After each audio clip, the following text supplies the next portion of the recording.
câncer coloretal começa com um pequeno pólipo. No caso do câncer do reto, um simples toque pode ser a salvação. Mas qual seria a política de saúde eficaz para atingir mais e mais pessoas? O grande problema, eu acho, que da política de saúde no Brasil é o tamanho do país, né? E as diferenças regionais. Nós somos, na verdade, um continente. E isso gera problemas em todas as áreas de saúde, dentre elas a de intestino, como os senhores já viram, a diferença de incidência entre uma região e outra do país. Eu sou professor de coloproctologia da Universidade Federal do Rio de Janeiro, e a gente vê, né, quer dizer, que é o serviço público, a gente vê que nós conseguimos, esses pacientes que chegam até, quer dizer, para tratar o câncer do intestino, eles chegam num estágio muito avançado, né? Então, mesmo antes da prevenção, a gente poderia pegar no estágio precoce esses cânceres. Imagina quanto seria bom a prevenção. E o que acontece atualmente? Por o medo e não haver uma diretriz efetiva sobre prevenção, sobre conscientização, as pessoas começam a ouvir falar e todo mundo, até o médico, sai pedindo o exame. Então, sai pedindo colonoscopia, muitas vezes desnecessária. Então, o que nós vemos hoje, né, quer dizer, principalmente na rede pública, mas na privada também, é que são solicitadas inúmeras colonoscopias que não seriam necessárias, né? E eu acho que isso, né, quer dizer, se houver uma diretriz, como, por exemplo, tem no câncer da mama, que é principalmente para o sistema público, nós vamos ter não um aumento de custo, mas uma diminuição de custo com efetividade muito maior no resultado final. Então, se conseguirmos colocar critérios que os pacientes possam ser submetidos, ser solicitados às colonoscopias, efetivamente antes passando provavelmente por um exame mais simples, como sangue oculto e até retossigmoidoscopias, poderíamos sim, né, no meio da avaliação, diminuir muito esse custo. Por quê? E me preocupou muito isso, e nós já vimos isso em outras vezes aqui, por que existem exames desnecessários?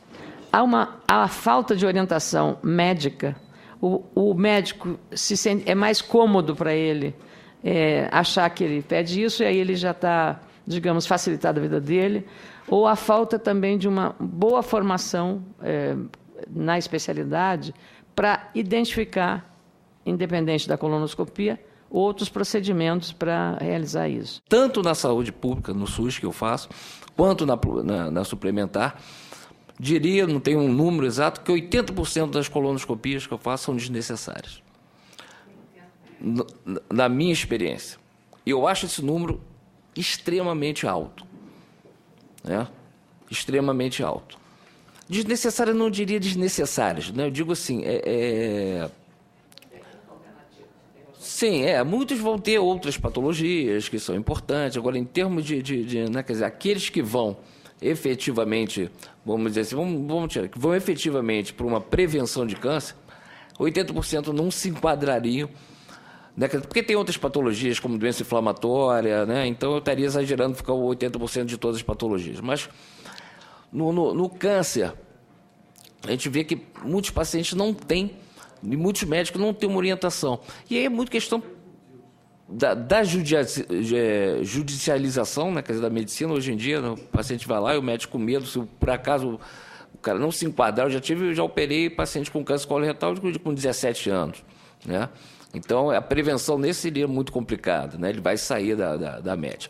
Eu acho que adotando critérios, nós vamos diminuir o custo de colonoscopia e facilitar o acesso a curto prazo, né? E, né, quer dizer, entendo que a longo prazo, com a efetiva prevenção secundária, vamos diminuir também a longo prazo. Não seria uma questão de formação médica, né? Quer dizer, a questão do médico, até eu seria um defensor da carreira de Estado de médico, né? Por isso que eu acho que falta médico na ponta, né? Porque não é atraente para o médico, né?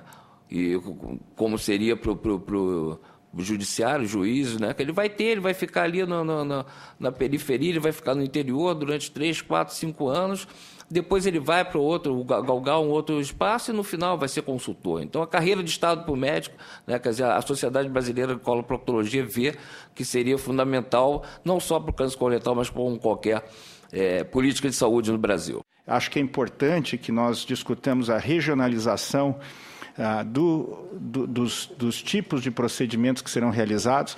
Estados como Rio Grande do Sul, Paraná, Santa Catarina, São Paulo, provavelmente precisam de programas imediatamente para redução da incidência e cura do câncer. Outros estados que têm incidência mais baixa, talvez essa discussão possa se aprofundar um pouco mais. Eu não daria uma solução nacional única. Eu acho que seria importante a gente ver o risco de cada região. Nós queremos que o Ministério da Saúde apoie as iniciativas regionais, municipais, privadas, como todas essas, apoiar, porque juntos nós podemos realmente fazer um trabalho que será modelo para muitos outros países. Em questão à regionalização, Dr. Paulo Hoff, é uma dificuldade, ainda aí uma avaliação, a gente não, hoje o sistema de saúde, ele não tem maturidade, o brasileiro não tem maturidade para a gente ter políticas regionais.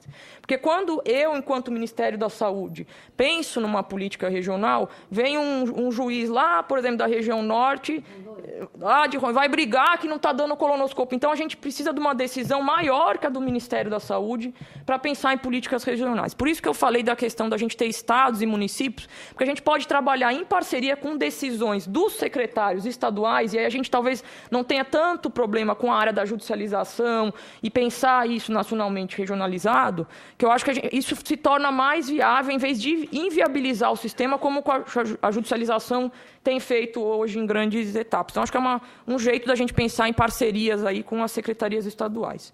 Então, o que eu pensei de próximos passos? A gente poderia pensar de criar um grupo de trabalho dentro do Comitê de Mobilização Social e de especialistas de oncologia para pensar em relação ao câncer cólon retal, câncer de intestino. Pensar que a gente pode escrever e espalhar para o Brasil inteiro recomendações em relação à referência na linha vermelha, como o NHS tem hoje. Então, coisa que a gente pode pensar. Pode pensar em fazer campanhas de alerta sobre sinais e sintomas, tanto para cidadãos quanto para profissionais de saúde.